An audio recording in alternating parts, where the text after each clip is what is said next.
Okay, ladies and gentlemen, we've been grinding through these playoff schedules to try to get you, in my opinion, the most accurate playoff running back rankings that we can. We're going to be looking at weeks 15, 16, 17 here. If that's not your exact playoff schedule, boo freaking who. It's probably going to be pretty damn close to it. But before we get to it, make sure you go down there, drop a like on this video, subscribe to the channel if you play fantasy football. If you have any questions, feel free to go down there and drop them in the comment section. And if you want to check out any of these props on Underdog Fantasy, if you want to get in a draft with us on the live stream, you can find a link to Underdog in that comment section. And when you sign up with promo code FLOCK, they're going to match your first deposit dollar for dollar up to 100. My favorite prop this week is going to be Devontae Adams to have at least 86.5 receiving yards. What are we talking about? He gets this every single game, minus when the man has the flu.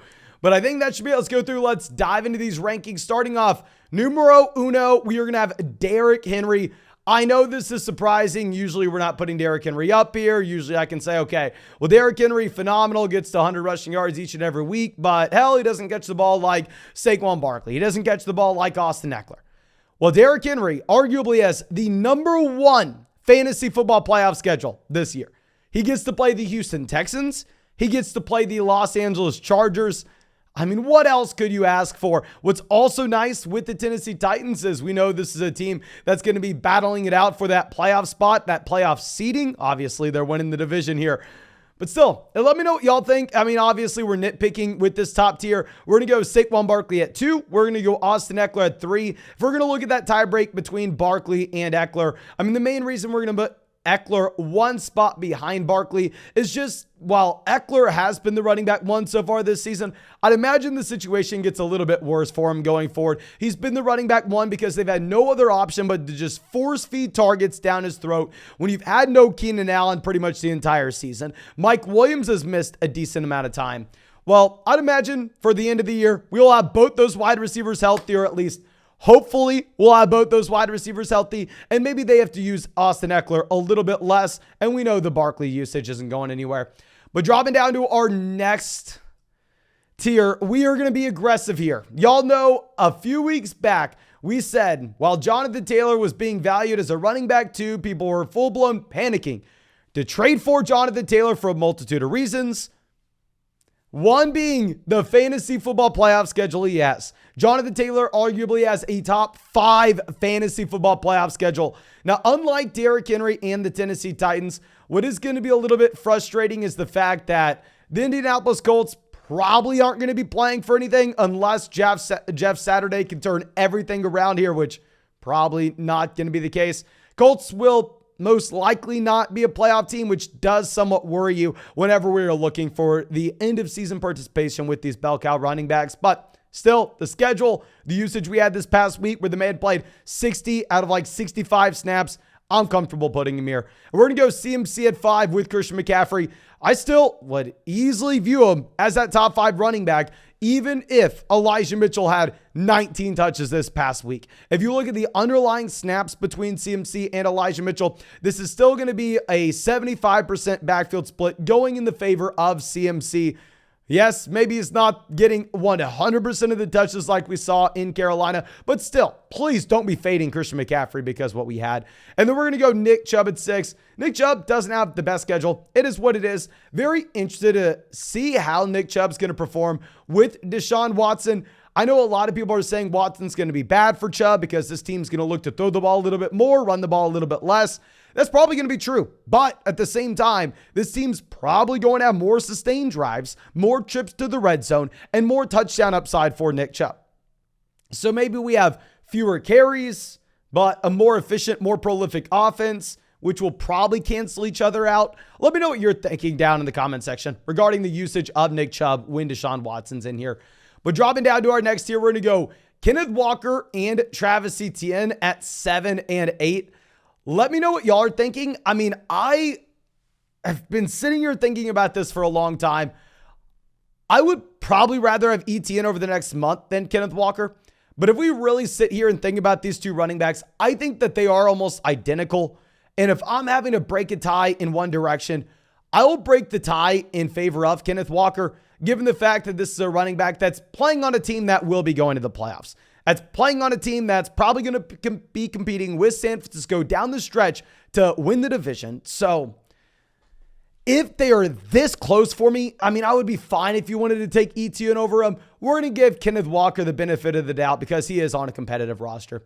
But now going over to our next guy, we're going to have Alvin Kamara here at 9. So yeah, Alvin Kamara is actually going to be higher here than where you would see in our weekly rankings. The reason for this is arguably it's the top 5 fantasy football playoff schedule at the running back position. Now keep in mind, I mean, I think the schedule matters a little bit less for Alvin Kamara, given the fact that this is a running back that's primarily being used as a pass catcher. What you're really hoping for is never to see Jameis Winston again if you want Alvin Kamara to be successful here. The last thing you'd want is the gunslinger Jameis coming in that's never wanting to check the ball down. I think Andy Dalton is going to be the best thing for Kamara.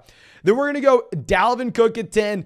I mean, neutral with Dalvin. We'll have him ahead of Josh Jacobs and Joe Mixon only because the Jacobs and Mixon matchups are going to be very bad for this fantasy football playoff stretch. I mean, arguably, Josh Jacobs, bottom 5 fantasy football playoff schedule. Arguably, Joe Mixon has the worst fantasy football playoff schedule. For those reasons, we'll move them to the bottom end of this tier. Obviously, if you're looking at our weekly rankings, we are going to have Josh Jacobs and Joe Mixon significantly higher than this.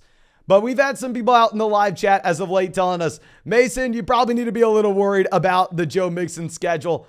And the more that we look at it, the more that I think y'all are probably right. I think we do have to have Mixon a little lower in the fantasy football playoff rankings than we would have in just our regular rest of season rankings or just our regular weekly rankings. But now going down to our next tier, someone who has a top 10 schedule for the fantasy football playoffs, someone that has given you absolutely no production in the slightest, DeAndre Swift. Now with DeAndre Swift, I know we are aggressively ranking him here. And maybe I'm just compensating for the fact that I made a massive mistake with DeAndre Swift about a month ago. Now, wasn't a big fan of drafting DeAndre Swift at the end of the first round this year. I mean, for a multitude of different reasons, we don't have to get into it. But if you're a new member of the flock, I have to let you know, I was a clown. I was an idiot.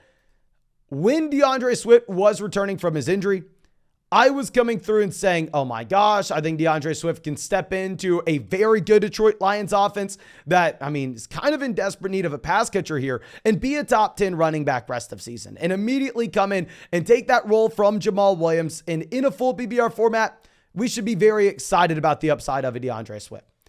So we have been recommending, I mean, a lot of people to go ahead and trade for Swift over the past month. It has not worked out. Swift has been very disappointing. He's been playing as many snaps as Justin Jackson.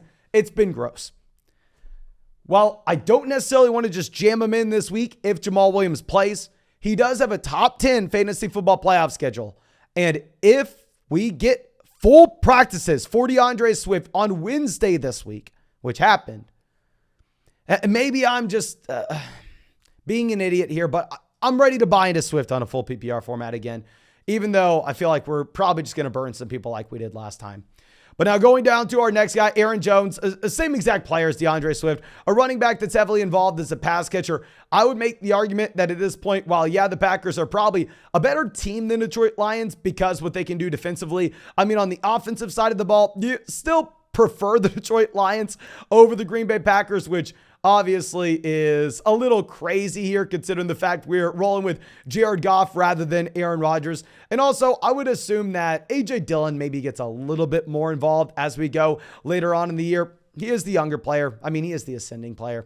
Now going down to our next guy, Dameon Pierce, 15. Dameon Pierce was on a sell high list for us because with Dameon Pierce, what we've historically seen is the Houston Texans be the worst team in the NFL, or at least this season. Historically, it's probably a poor choice of words. And over the past few weeks, we've had no involvement as a pass catcher for Dameon Pierce. So while Pierce is maybe a more talented back than a few of the guys that we have ranked ahead of him here, the Houston Texans will be playing for absolutely nothing. We went through this example on a wide receiver video, but if Dameon Pierce is walking around his kitchen, stubs his pinky toe on the table, if I'm Dameon Pierce, I'm going, okay, thank you, Houston. Thank you for giving me this shot and highlighting me my rookie season. I'll see you in year 2. Hopefully, we have CJ Stroud. Hopefully, we have Bryce Young. Hopefully, we can make some noise. I'm always hesitant going through and betting on a player for the fantasy football playoffs that has no reason to be playing. And on top of it, bad offense, doesn't catch the ball. So he's a great talent, but I think there are red flags. And then our next guy, Ramondre Stevenson. Stevenson's been much better than this so far this season. Obviously, we're going to have him ranked way ahead of Damian Harris. Harris won't even be on these rankings. But I will say I'm somewhat concerned of the usage we may get with Damian Harris coming back in. We've already talked about this. And then going over to 17, James Conner. James Conner will be so much higher than this in our weekly rankings. James Conner will be so much higher than this, honestly, in our rest of season rankings as well. So please, if you have Conner, don't think us ranking him here means that you should be going through and benching him for the short term, yada, yada, yada. I'm just worried because James Conner arguably has the second worst fantasy football playoff schedule, only behind Joe Mixon this season. So we are going to move him down the rankings purely because schedule. And that's really all there is to it. And now going down to our next tier, we're going to have Najee Harris leading this off. I mean, with Najee Harris, I know he's gross. I know we're getting the expanded role from Jaylen Warren. We've talked about this previously. I mean, with Najee, this is a running back that so far this season has had the toughest fantasy football playoff schedule you'll find. However, he has the second easiest fantasy football playoff schedule for weeks 15, 16, 17. He's been very disappointing. Jaylen Warren is getting involved on third down. But if this is, I don't know. I don't know. And going back to what you're saying with Dameon Pierce as well. I mean, this will be a team that's playing for absolutely nothing. We'll go David Montgomery at 19. The Chicago Bears will probably be playing for nothing either. Khalil Herbert is probably not going to be playing in weeks 15, 16, 17. David Montgomery going to be very exciting as an option that's just getting guaranteed volume here. I think that you can book David Montgomery at minimum as a mid running back 2 with upside to be a low end RB1, high end RB2. But now going down to our next guy, we're going to go Leonard Fournette at 20. So we are going to have Rachaad White later on in these rankings. With Leonard Fournette, as I've discussed, I mean, he's been a sell high guy for us for quite some time because I am worried about the continued development of Rachaad White. I'm worried, we've been saying about this for months, not just the Germany game, that we've seen more and more Rachaad White, less and less Leonard Fournette for about 6 weeks now. Rachaad White, every time he touches the ball, looks phenomenal. So I'll be a little bit hesitant here with Fournette, but we'll go Miles Sanders at 21. With Sanders, we've talked about it for a long time. The man's playing in an elite offense in a non-PBR format. Be very excited about Miles Sanders, but in a full PBR league, he's not getting involved as a pass catcher. I mean, those touchdowns at the goal line are being vultured from him. Non-PBR format, move Miles Sanders up though. But now dropping down to our next tier, we're going to go Jeff Wilson Jr. at 22. He would be higher in our weekly rankings than this, but if you're looking at the fantasy football playoff schedule, will be very difficult for him here. What's nice is obviously Miami is going to be playing for something. Not only are they going to be playing for something, but he does look like he's that ascending starting running back. And if you remove the rushing touchdown from Raheem Mostert last week, I mean, oh my gosh, Jeff Wilson Jr. would have crushed. We're going to go Jamal Williams at 23. Let me know what y'all think about this. And I know we're probably way too low on Jamal Williams here. I am making these rankings with the assumption that you have 100% DeAndre Swift as a player that's good to go. Now, if DeAndre Swift is at any point limited, if DeAndre Swift is not 100%, then yes, you move Jamal Williams up. Jamal Williams almost has 10 touchdowns so far this season. He has a good fantasy football playoff stretch. I just don't know if you're a fantasy football playoff team where we're going up against the best of the best, if we're going to be that excited to play a running back 2 in his offense that doesn't get involved as a pass catcher in a PPR format. I'm probably too low. He's finished way higher than this so far this season. But like I said, I'm ranking this with the assumption that you do have DeAndre Swift good to go as the running back 1. But now dropping down to our next 2 guys, we have Tony Pollard and Ezekiel Elliott here. We're going to go Pollard over Zeke, of course. This will be a team that is going to be playing for something as well. You really do like to see that. I just feel very uncertain ranking these running backs. I mean, Pollard should be the starting guy. I mean, I think that 99% of people who can turn on a Cowboys game and just see how dynamic and how electric Tony Pollard is would agree with that. The fact that Pollard has, been a more efficient running back from any efficiency metric you will look at every single season than Ezekiel Elliott since he entered the NFL. It should be Pollard, but I really think it's just that Ezekiel Elliott contract. Of course, I'm an idiot. I have no idea. But I really think it's the Ezekiel Elliott contract that's keeping Zeke with this role. Or maybe there's still a lot of Ezekiel Elliott jersey sales. I don't know. Now, Isaiah Pacheco will be sneaking in here at 26. With Isaiah Pacheco, I'm projecting this out as if Clyde Edwards-Helaire is just going to have a non-existent role for the fantasy football playoffs. And if that were to be the case, I mean, hell, Isaiah Pacheco, pretty good spot. The first and second down running back for the Kansas City Chiefs, which with a phenomenal fantasy football playoff schedule. Keep in mind, these are full PPR rankings, so Isaiah Pacheco just not going to get involved as a pass catcher whatsoever. And on top of this, with Isaiah Pacheco, this is a running back that at the end of the day, in my opinion, is still, I don't even want to say, I don't want to say, we were going to say he's not a good player, not a good prospect. He has been good so far this season. I'll give the man his credit. He's never going to be a 3-down player, though. Now, dropping down to our next tier, we'll go Devin Singletary, 27. With Singletary, I'm going to continue to project that Nyheim Hines / James Cook get more involved going forward, but we've been saying this all year. We've been wrong all year. So take it with a grain of salt. But I mean, I don't really see why you would go ahead and trade for Nyheim Hines. I mean, after trying to sign J.D. McKissic in the offseason, after drafting James Cook in the second round, the same round as Breece Hall and Kenneth Walker, and then going and trading for Nyheim Hines, unless you wanted to scale back the role of Singletary. And then we're going to go Rachaad White at 28. With Rachaad White, I mean, I do expect that you still probably have Leonard Fournette as the running back one here by the time we get to the fantasy football playoffs. But I think that he will be one of those running backs that's very similar to a Kareem Hunt level guy, where he does have a role on a week-to-week basis, where if you are desperate, you can go ahead and put him in your starting lineup. But there is that outside chance that if Leonard Fournette were to go down, then all of a sudden Rachaad White is a league winner. Now, D'Onta Foreman's going to be our running back here at 29. Now, with D'Onta Foreman, I know this looks very low. I get it, but I'm going to stand by what we've been saying. The man, while he is a very talented player, while hook 'em horns, I'm rooting for the guy. He's playing one of the worst offenses in the NFL that will be playing for nothing by the time we get to the end of the year. And he does not catch the ball. He's had 4 receptions over the past month. You can be a running back that's only a first and second down option and be just fine if your offense is going to have a significant amount of trips to the red zone, so you're going to have touchdown upside. I don't know how comfortable you can be projecting touchdowns for D'Onta Foreman going forward. I think he's a clear sell.